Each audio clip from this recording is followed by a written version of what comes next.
Foire TV, nous sommes à la veille de l'ouverture de la foire de Châlons en Champagne. Nous sommes avec David Rondeau, qui est le directeur communication à la fois de la ville et de la communauté d'agglomération. David, on est vraiment dans les derniers mètres. Comment ça se passe pour l'instant? Là, c'est un peu tendu parce qu'on est à 35 minutes de la pré-inauguration et on est en train d'installer les derniers éléments de décor, on va dire. Le gros de la structure est positionné, toutes nos nouvelles technologies sont en place puisqu'on a essayé de mettre en avant vraiment le côté jeune et dynamique de la ville de Châlons à travers l'utilisation de tout un panel d'écrans géants, d'écrans tactiles, de bornes Wi-Fi, de bornes photo interactives, enfin bref, des cartes en veux-tu, en voilà, et vraiment l'utilisation des nouvelles technologies dans le sens primaire du terme est vraiment au service de la ville de Châlons-en-Champagne. Alors moi j'ai la chance de voir pour l'instant le décor qui se met en place. Je vois différentes zones bien différenciées. Qu'est-ce qu'on a exactement comme zone ici? Alors on a plusieurs zones. La première zone c'est la zone un territoire nouveau, puisque la particularité depuis le 1er janvier 2014, c'est que l'agglomération de Châlons-en-Champagne compte 38 communes.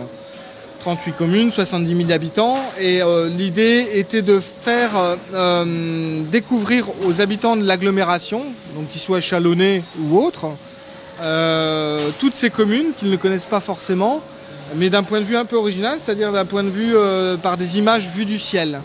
Donc toutes les communes ont été pendant tout l'été, on va dire cartographiées, filmées, vues d'un drone, et ça nous offre des images surprenantes et très belles de notre territoire. L'idée étant derrière tout ça de faire connaître l'ensemble des communes à tous ceux qui passent sur le stand. Alors juste un point, c'est vrai que je vois les vidéos là, vue du ciel, ça donne un peu le vertige.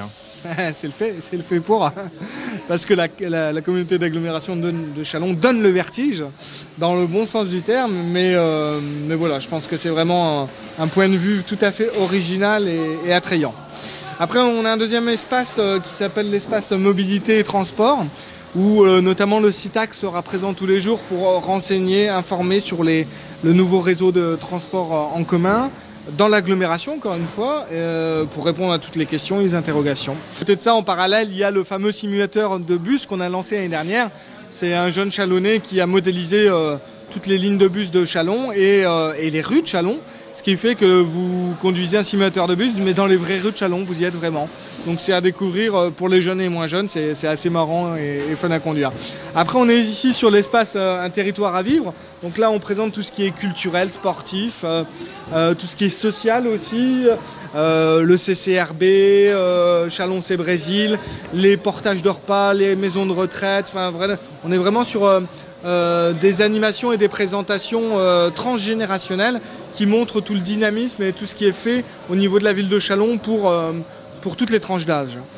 On a l'espace à côté territoire à découvrir. Là, c'est avec l'office de tourisme, c'est le côté gastronomie, patrimoine, tourisme, mais aussi, parce que ça fait partie du patrimoine, l'habitat. L'habitat à pans de bois, mais aussi les aides que la ville développe pour accompagner la rénovation des maisons, on va dire classées ou non classées, pour embellir la ville toujours plus. Voilà. Entre les deux, on a un espace centenaire, alors on l'a appelé tourisme de mémoire. C'est un espace qui permet aux gens d'aller se plonger dans les rues de Châlons juste après la guerre. Et en fait, on peut découvrir que dans telle rue, voilà comment étaient les bâtiments une fois que le Châlons a été bombardé. Parce que si Châlons n'a pas été aux premières lignes du front, elle a beaucoup souffert des bombardements de l'arrière-front. Voilà. Donc on a une carte interactive qui permet quelle que soit la rue, de découvrir les bâtiments à travers des photos d'époque, des cartes postales notamment, comment était l'état des rues aux sorties de la guerre. Donc c'est assez intéressant. Et c'est un élément qu'on retrouvera dans une exposition qui s'appelle Châlons dans la Grande Guerre, à partir du 20 septembre à la bibliothèque municipale Pompidou. Voilà. Et en parallèle de ça, puisqu'on parle de l'armée, c'est le centenaire, mais c'est aussi l'actualité. On a deux actions très fortes pour promouvoir la campagne Mobilisons-nous pour le maintien de l'armée à Châlons. On a la pétition en ligne qui peut être signée sur notre espace.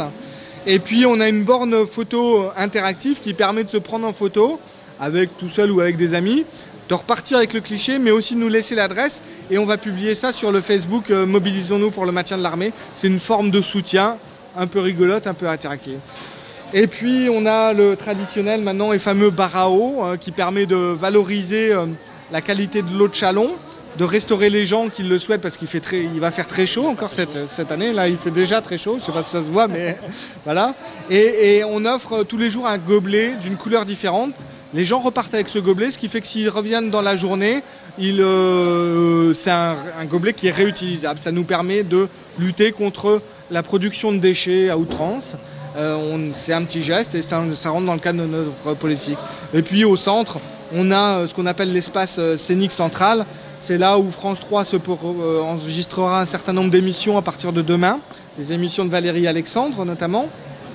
C'est là où se passeront les signatures officielles, la présentation du 6RB le 7 août.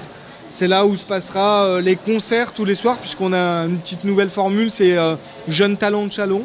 Voilà, tous les jours, sur le coup de 17h, 18h, des jeunes talents viendront se produire.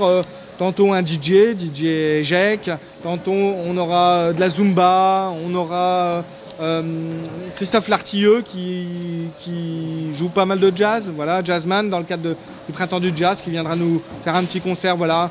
Plein de choses à découvrir. Le programme il est sur chalon-en-champagne.net, mais aussi en venant tout simplement sur notre espace, vous pourrez découvrir tous les jours un programme d'animation au profit du territoire chalonnais et pour que vive Châlons et l'agglomération.